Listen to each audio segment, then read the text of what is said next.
Hi there, John McAdams here with you again, and in this video I share the results of 3 ballistic gel tests for the 22-250 Remington cartridge. So first, I test the Winchester Power Point loading with this 64 grain Power Point bullet for the cartridge. Then I shot this loading from Barnes with a 50 grain TSX in their VOR-TX line.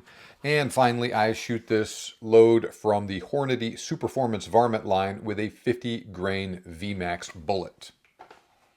So I did 3 gel tests with several different types of ammo. One, a very tough copper bullet from Barnes, a traditional cup and core bullet from Winchester, and a very soft varmint bullet from Hornady.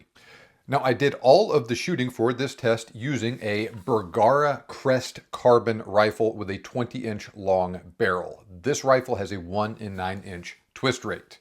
I also used my Banished Backcountry suppressor for all of the shooting and measured all velocities with my Garmin chronograph, as usual. Now, we'll start with the Winchester ammo. In each case, I'll shoot that particular load into the gel, do a brief analysis of how it performed, then move on to the next load.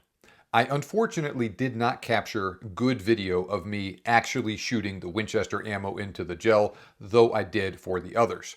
So I'll start with the after effects and the analysis of the Winchester ammo, then I'll move on to the Barnes, and then finally the Hornady ammo. So let's get started. So let's take a closer look at the gel. Very short neck, and here is our wound cavity. We have pretty rapid expansion, and there's a few lead fragments radiating outwards from the wound cavity, but here's the meat of it right around there, peaking at about the 3¼ inch mark in the gel. Wound cavity continues before finally going down around the 9.5 inch mark, and the bullet finally stops here right about the 14-inch mark. I'll pull that bullet out, get you some more info about it. Okay, I pulled that Winchester Power Point out of the gel. As you can see, that bullet really expanded. It is not completely flat, but there's also not much of the shank left either. That's not surprising performance considering this is a soft lead bullet going pretty darn fast. It expanded to about 2.25x the original diameter. Recovered bullet diameter was 0.505 inches. It weighed 51.0 grains, so that's about 79–80% weight retention. Now, the velocity was quite a bit slower than advertised, but remember, I was also shooting out of a 20-inch long barrel instead of 24 inches like most velocities are advertised with. This wound cavity was pretty wide for a 22 caliber cartridge, 1.455-inch wide wound cavity at the widest point. It penetrated reasonably well with about 14 inches of penetration. Not earth-shaking performance here. Could certainly work on a deer, which is what Winchester advertises it for. This stuff shot very well out of my rifle. I got a .875-inch 5-shot group at 100 yards. Not the best performing out of these 3 loads in terms of accuracy, but really good.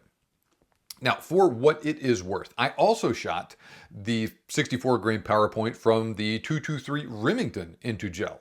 Now, as you might expect, the shot from the 223 held together a little bit better than this one, but it was also going about 300 feet per second slower out of the 223 versus the 22-250. That makes sense. The end result was the 22-250 load made a wider wound cavity, but it didn't penetrate quite as deep as the 223 load. That does make sense. Got the same bullet going faster. You would expect a wider wound cavity at the expense of a little bit less penetration. That's what we got here.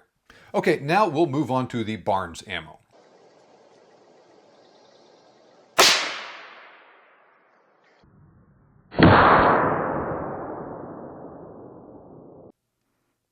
Okay, let's see how the Barnes ammo performed.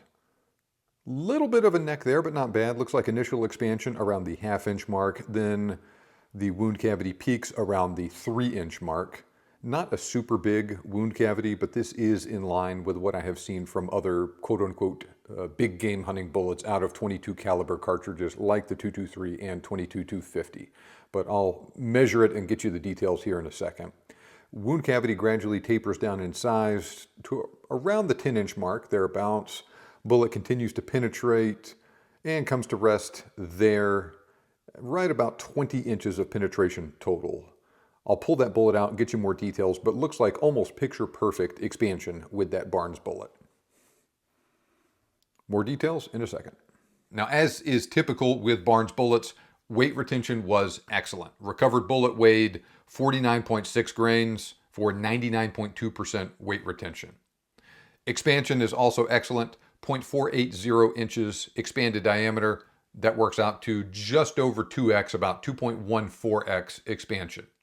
This is a classic shape of a Barnes bullet after it's expanded with those 4 petals neatly peeled back. Looks like it came straight out of a Barnes advertisement. This bullet produced a wound cavity 1.298 inches in diameter. So that is a little bit more narrow than the Power Point, but it also gave much deeper penetration. This is also in line with what I would expect. Like the Winchester ammo, the Barnes ammo was also a little bit slower than advertised, but this stuff was still screaming. Nearly 3,600 feet per second muzzle velocity out of a 20-inch long rifle barrel is no joke. This stuff also shot well out of my rifle. Not quite as good as the Winchester ammo, but not bad either. Just slightly over MOA with a 1.385-inch 5-shot group. All things considered, I would choose this ammo if I personally were going to hunt deer with a 22-250. You need to keep the range short on a deer. Barnes bullets need lots of velocity for good terminal performance. This is also a very low BC bullet that rapidly bleeds velocity. 0.197 G1 BC for this projectile. Now, usually BC doesn't matter very much unless the range is pretty long, but this particular situation is an area where it is important at closer range. Even with 3,590 feet per second of muzzle velocity, impact velocity drops below the 2,400 foot per second minimum I personally like for copper bullets at just 240 yards. Now, I consider that an absolute maximum range I would shoot a deer at with this ammo, and I think closer and faster is even better than that. So like I said, just keep your ranges close with this stuff and it should work great for you. Okay, now we'll move on to the Hornady Varmint ammo.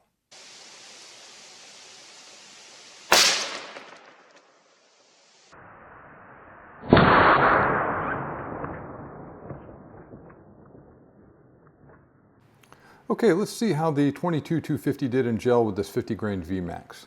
Short, almost non-existent neck, and as you can see, very, very wide wound cavity, but very shallow though. It's wide, but it only extends, gosh, maybe just 2 inches into the gel, the meat of it. Lots and lots of fragmentation. Then the rest of the bullet penetrates and stops right about there, nearly 8 inches into the gel. So this is about like I would expect with a VMAX bullet like this. Very rapid, very impressive wound cavity that's very shallow though, with lots of fragmentation. Okay, pulled that bullet out, and as you can imagine, we got near complete fragmentation. I just recovered an almost completely flattened bullet with just a little bit of lead still attached to the jacket, weighed just 17.3 grains. But it behaved almost exactly like you want a varmint bullet to behave too. Velocity was also slower than advertised, about 300 feet per second slower. But once again, remember, this is a 20-inch long barrel. But this stuff shot great out of my rifle. It was definitely the best performing in terms of accuracy. I got a 0.53-inch 5-shot group at 100 yards with it.